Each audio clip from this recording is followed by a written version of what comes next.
What you doing, Rob? Well, I'm dreaming. We had originally had plans to do some major restoration work here this fall, but then the rains came, and so it's been really putting us back. But what we hope to do, Mandy, is actually raise this road and put a series of culverts underneath it, because the marsh on that side is actually supposed to be connected to the marsh on this side. So we're going to go in and we're going to take out soil from that marsh over there on the south side and raise our road and put rock on it, and that will help us not only connect the marshes but make this road a lot more passable during wet conditions. So as I said, I'm just dreaming about, we were so close before with the contractor to come in and start doing the work, and then it turned wet, and I don't know when it's going to happen now. Could be yet this fiscal year, maybe June, July, August, who knows. Just waiting. Look here. So how many acres within Cheyenne Bottoms Basin does the Nature Conservancy manage? Well, that's not quite as easy an answer as you might think.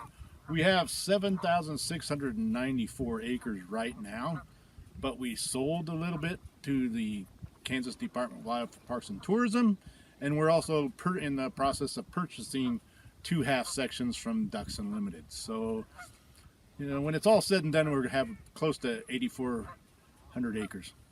How is the management in the Nature Conservancy property different than what might happen in the wildlife area property?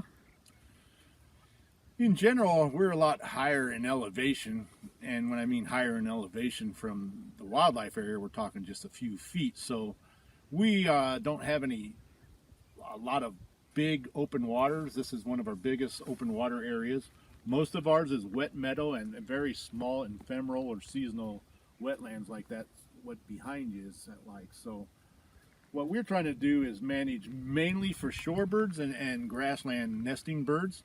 And so that involves creating short grass habitat, restoring all these little small ephemeral wetlands, and doing such things as haying and mowing to create that type of habitat for migrating shorebirds, and then allowing a rotational system to basically keep about 2/3 of our property at any given time ungrazed to allow for grassland nesting birds to nest during the summertime. Hey Mandy, we're along what's called Crooked Road here on the Nature Conservancy's Cheyenne Bottoms Preserve, and this here is a tower that the West Star Energy Green Team built for us quite a few years ago. So going up on the tower, you can get a good view of the preserve, but you also notice that a lot of birds and other animals like to use this as roosting grounds, so it's a pretty popular spot.